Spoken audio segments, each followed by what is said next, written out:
Appamata's programs and facilities are supported through your generosity. Thank you for your support. There is a Donna box for contributions in the kitchen and also a link for contributions on the website. Hello, everyone, and welcome to everyone here today, and also to those who will be watching or listening to this talk at a later date. So yes, welcome. Thank you for being here. So I'd like to first express my gratitude to my root teacher, Flint Sparks, and all the entrusted teachers here at Appamata, Joel Barna, Kim, Todd Bankler, and Lori Winnett, and also gratitude for Nate Smalley, who is going through his Dharma transmission experiences, and for all of his support, and wishing him the best with his process that Kim just spoke about. Also, thanks to our founding teachers, Suzuki Roshi, Joko Beck, and Zenke Blanche Hartman, and all of our ancestors, and all of you here who are my teachers every day.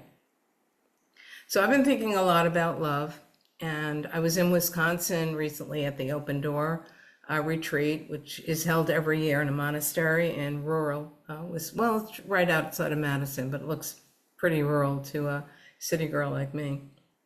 I live in New Jersey, for those who don't know me. And so I was there. It was a silent retreat, but I found that the stillness and the energy of love was quite palpable, as it is here today. And while I was there, I had a birthday, and one of the messages I received was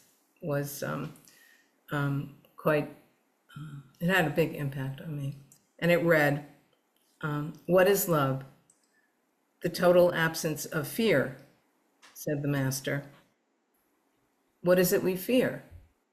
"Love," said the master. So that was, that really hit me. So, and that's from a piece called Fearlessness by Anthony DeMello. Just so if you want to look that up. Anthony DeMello. So here we are in 2025 at a time of most profound divisiveness, as I've mentioned in my email invitation. And I don't know about you, but certainly more divisiveness than I've experienced in my lifetime. And fear is stoked by the media and those in power, creating more barriers to connection and love. So I've been taking a writing class for about 5 months now, and I'm finding that this small group writing and sharing is fertile field for going deeper in reflection, expression, and self-compassion. So I'd like to share a short poem with you. This is, I would say, the beginning of love for a child. It's called Sanctuary. The vast silence filled her with a profound sense of security. Her 8 years on earth knew little of this.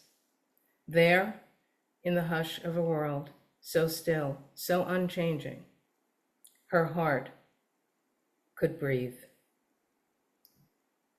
The flames of the Sacred Heart spoke, "I see you, I see you." So the beginning of love. And now a second poem, which is, I would say, from someone who has felt and experienced a lot of love. It's called St. Francis and the Sow. The bud by Galway Cannell. The bud stands for all things, even for those things that don't flower, for everything flowers from within of self-blessing.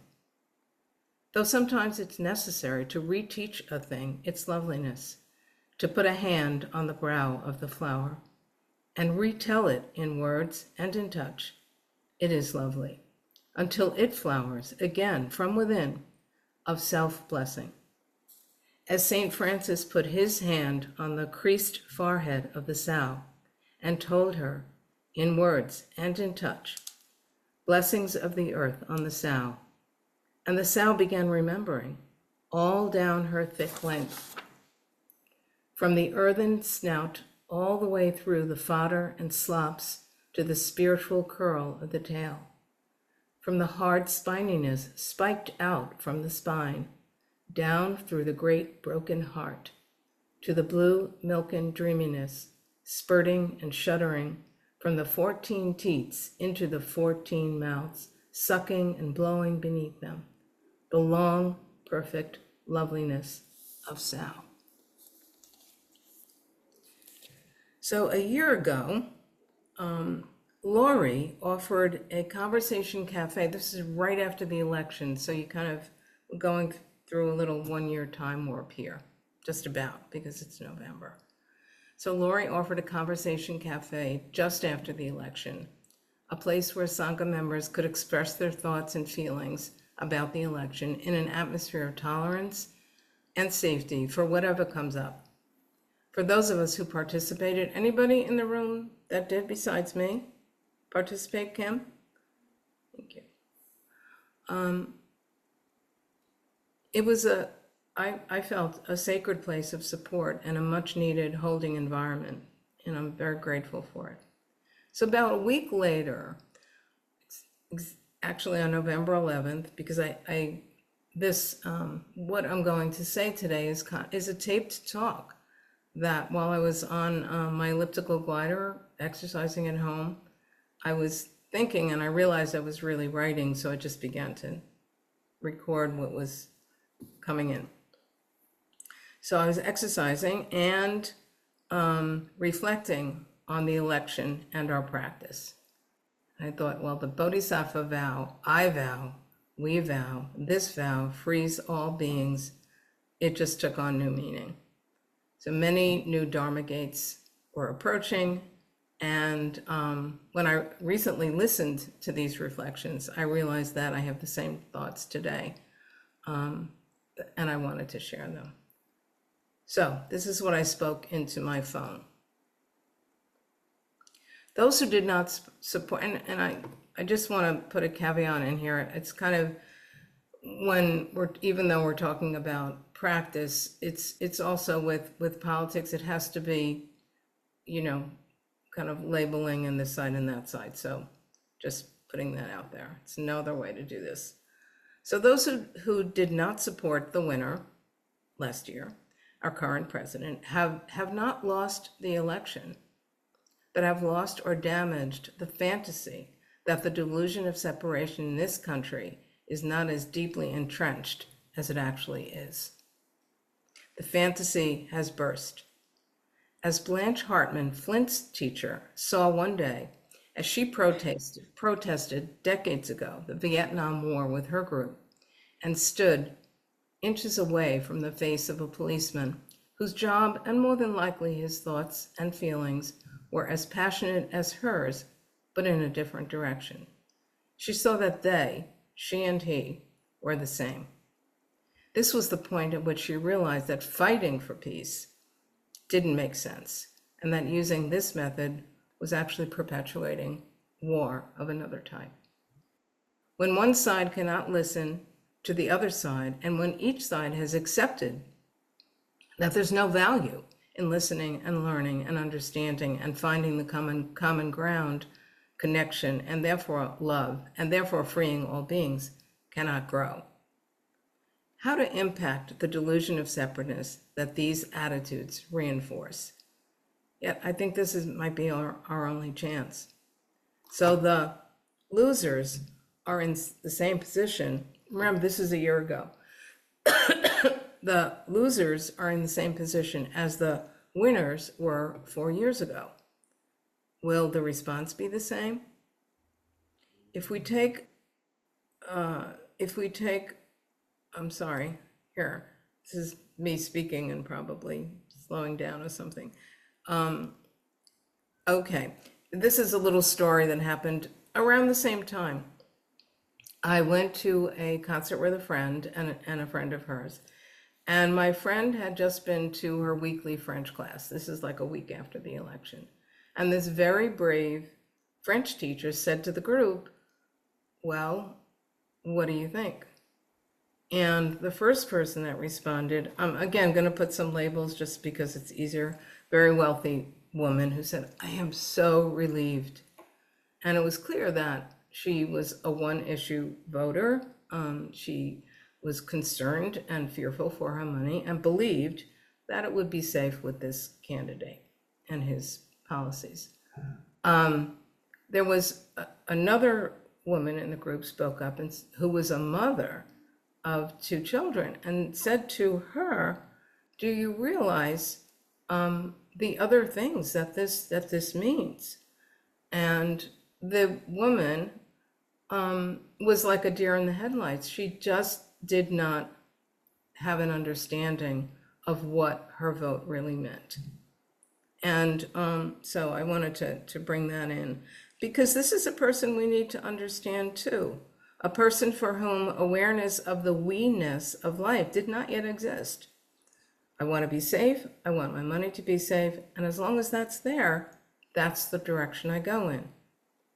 So in our practice, we too are working with delusions of separation.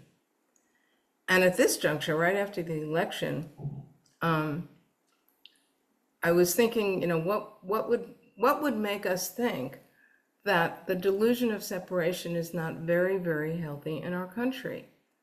That was the fantasy, because if the election results had been different, would the divisiveness in our country be any less? So we can ask ourselves, how willing are we to understand our commonalities and our differences? Differences must be there. We live in the interdependence of myriad things, and all people. And this continuous shape-shifting of the faceted jewels, I will admit I did not say this in my exercise time, I put this in today. The continuous shape-shifting of the faceted jewels in Indra's net reflect everything and everyone all at once. It's our aversion to the other and not accepting that our sphere of control over people having differences is very small. This aversion widens the gap of a lack, widens the gap and of a, yes, it widens the gap of a lack of interest in understanding and also having compassion for the differences in opinion. Differences in lifestyle, acceptance of people who don't look like us and people who don't speak like us, who don't have the same thoughts and feelings as we do. And remember, I'm focused on the political right and left here, really. We can insulate ourselves just as other groups do. From the Shin Shin Ming, I'd like to read a piece here, which is on page 23 of our chant book. If you want to realize the truth, don't be for or against. The struggle between good and evil is the primal disease of the mind. Not grasping the deeper meaning, you just trouble your mind's serenity. As vast as infinite space, it is perfect and lacks nothing. But because you select and reject, you can't perceive its true nature. Don't get tangled in the world and don't lose yourself in emptiness. Be at peace in the oneness of things. And from the Bodhisattva's vow, we have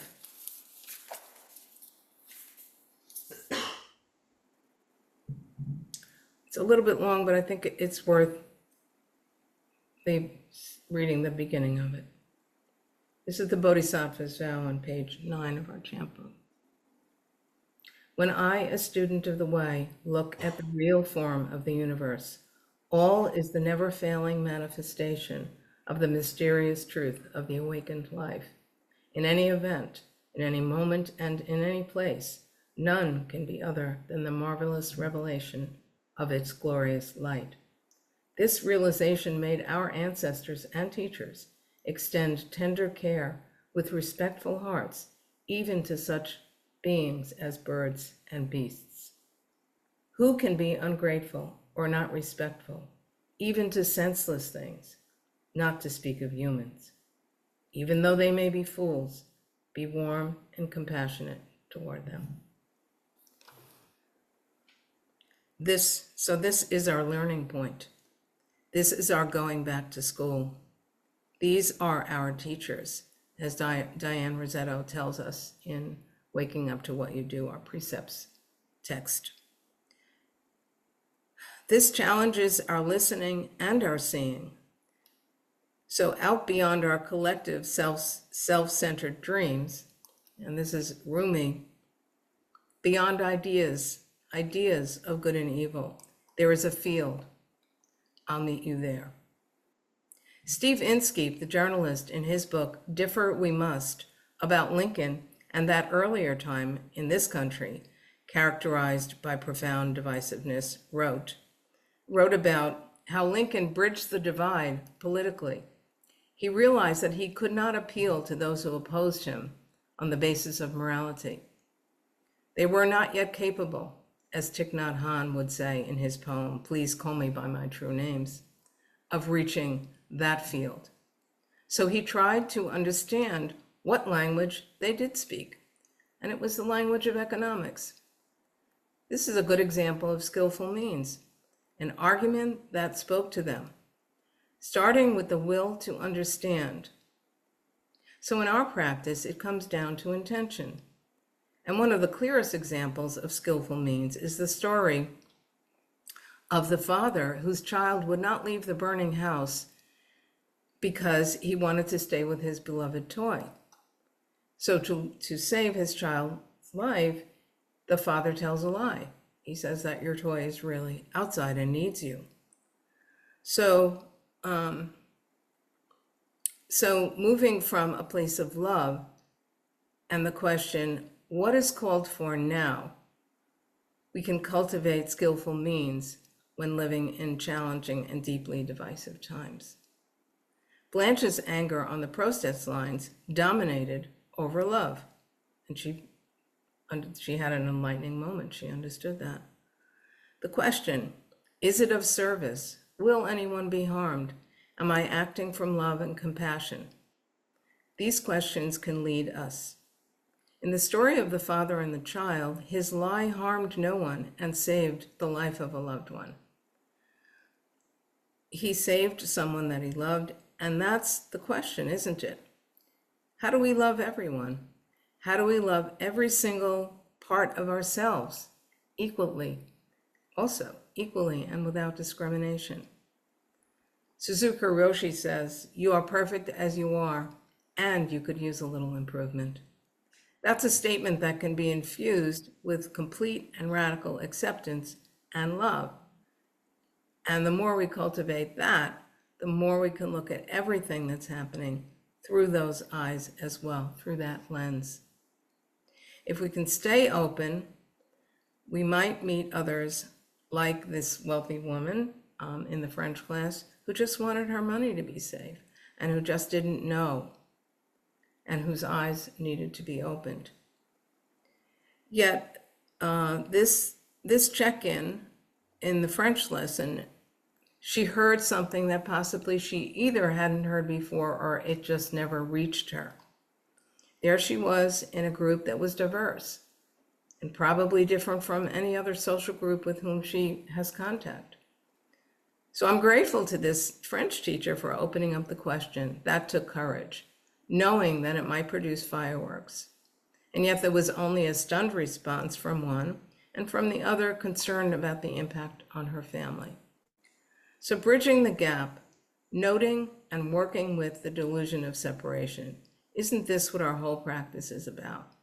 Opening our hearts, connecting, finding common ground, loving the world, everyone and everything, equally and without discrimination. And that includes, as I said before, ourselves and all of our parts. A word of caution. Let's beware of taking a superior position with those who differ, as if they are the ones who need to be healed into connection and common ground. Instead, to acknowledge our own obliviousness and blind spots with deep compassion of Buddha. That would be a good start. Thank you very much.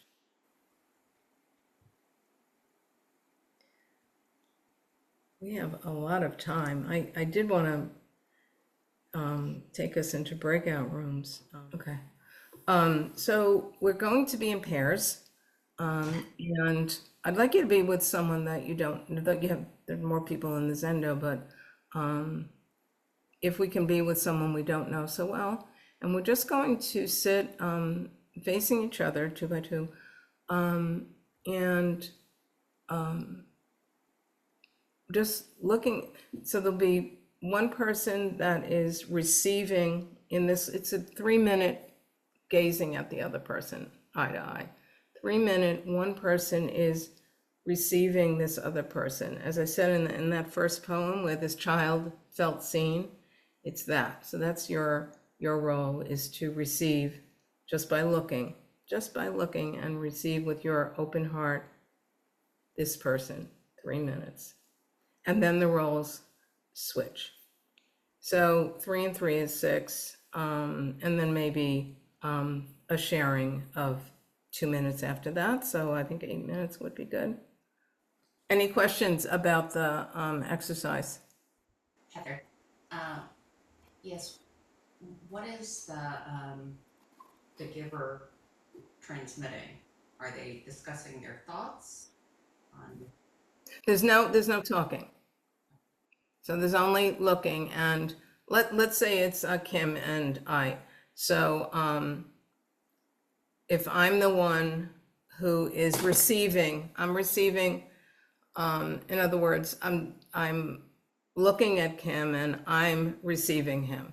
Just the way that was a church. You probably figured that out. And it was as if the child was praying, although she was just felt seen by the statue, by the figure of Christ. So so if I were the statue, I'm just receiving Kim. I'm with my open heart. That's it. What's Kim doing? Kim is just looking at me. He's receiving. That's what he's doing. So in a way, we're both receiving, but he's feeling like the child in the church who is really seen. So he's receiving my love, I guess, my love, my attention, my complete focus on him. There's no one else in my view, and I am completely focused and receiving Kim. And he's receiving that love, that connection. Is that clearer? Yes. And then you would switch. In one instance, we're emitting, and then in the other, we're emitting to the other person, right? And in the second 3 minutes, we're receiving. Correct. Can you hear? Yeah, yes. Right? Correct? I'm sorry, could you say it again, Kim? Yeah. For one 3 minute period, we're emitting to the other person. Well, you're really, Projecting. I mean, yes, you're like, just pretend you're going into the Zendo or temple or church, and you are received by the other person. Are received. Okay. You're received by the other person. They're listening, even though there's no talking. So it's like a wordless prayer in a way, maybe you could say. You're just there, and this person has invited you, and they are just completely there for you, and you're receiving this, except that you're not talking. That's the one, I guess, difference from our usual way of being with someone who's there for us, is usually we'd be saying something. Lynn? But aren't we always doing both at the same time? Where Well, if I'm yes, sitting for 3 yes, minutes, I'm going to be emitting and receiving at the same time. yes, you will. Yes, that's true. But you are there for a different role each time, primarily. But yes, of course. Yes. Answer is yes.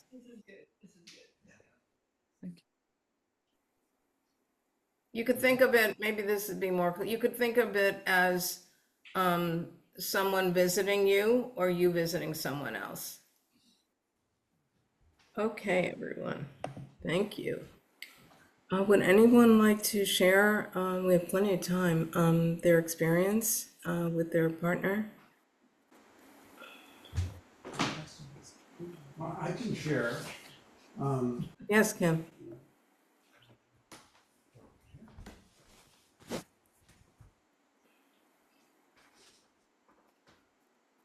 Being the receiver made me realize that that's not my normal mode.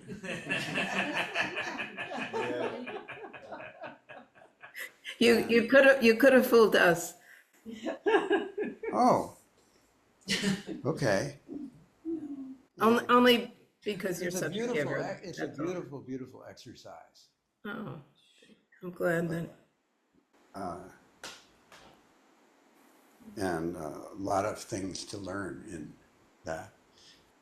And also, doing it with someone who I haven't spent time with is so meaningful compared to the hours and hours and hours we spend with people and not touching them.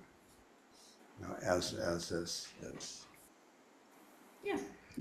I'll just add on that to say that Kirk and I we had similar responses, that we each felt more comfortable in a certain role, and they were opposite roles.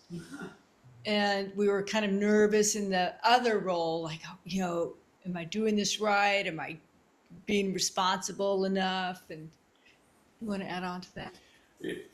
Yeah, I just felt a great deal of responsibility as the receiver to make sure that I was receiving and non-judgmental and everything. Susan felt safe and everything was fun. And then when I could just admit, I was like, oh, great. Yeah. I don't have to do anything. The opposite for me. Yeah.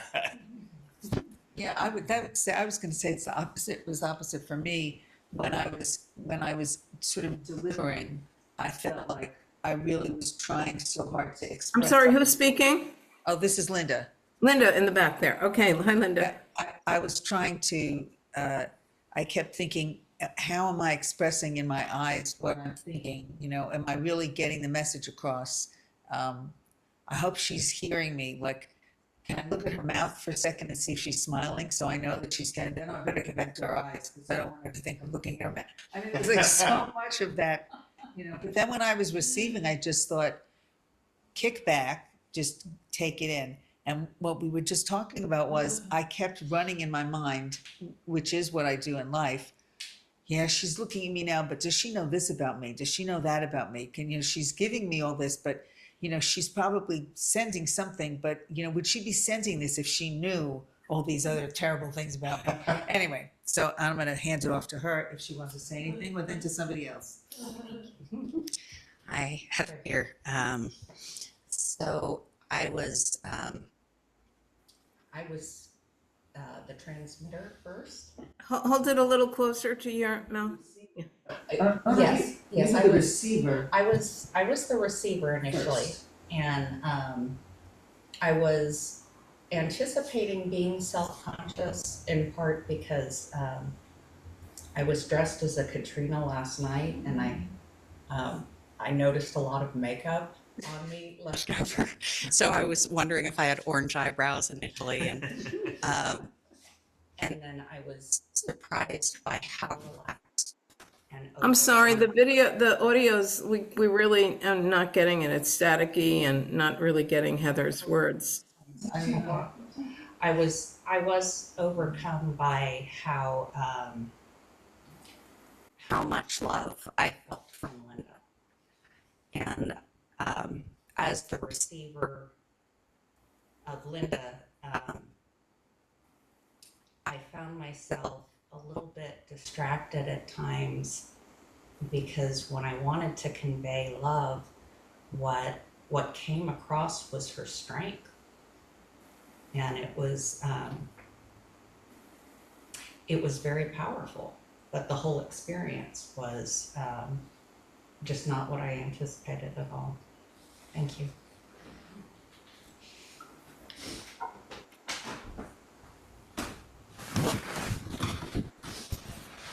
And now for the studio audience. Anybody online? probably different too online.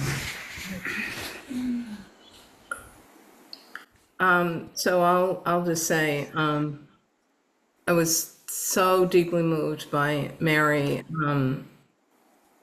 gazing at me. And I, like you said, Linda, it's really such an interesting practice to not have words.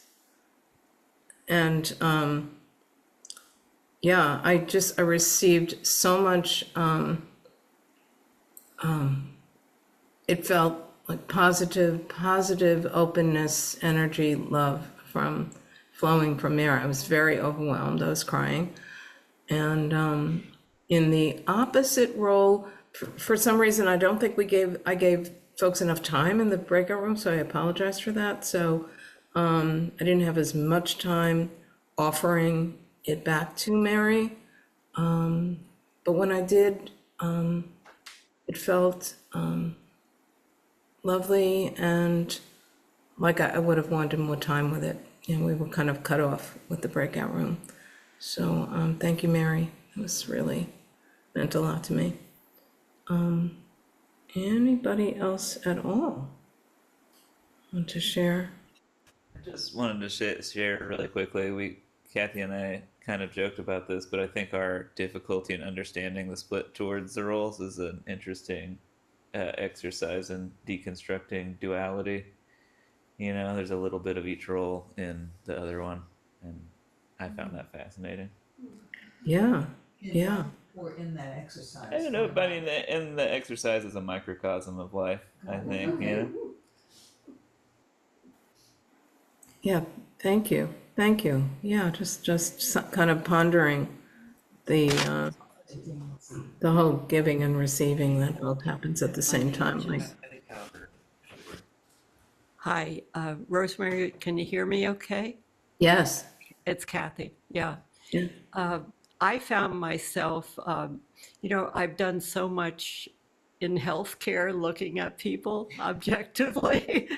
and part of it was my background that I was more objective. But I think before I was with people that I knew and we had never met before, and that made a difference.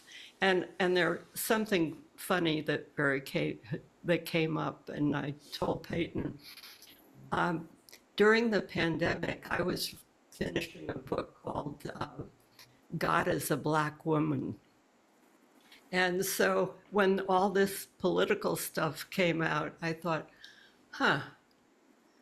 maybe a Black woman needs to lead us out of that. And I wasn't even thinking of party or candidate or anything, but he has a shirt on, and Diana Ross's name is right across this shirt. It's good to see you. Synchronicity. Thank you. Any other comments at all about our time together today? Well, thank you for listening. Yeah. Thank you.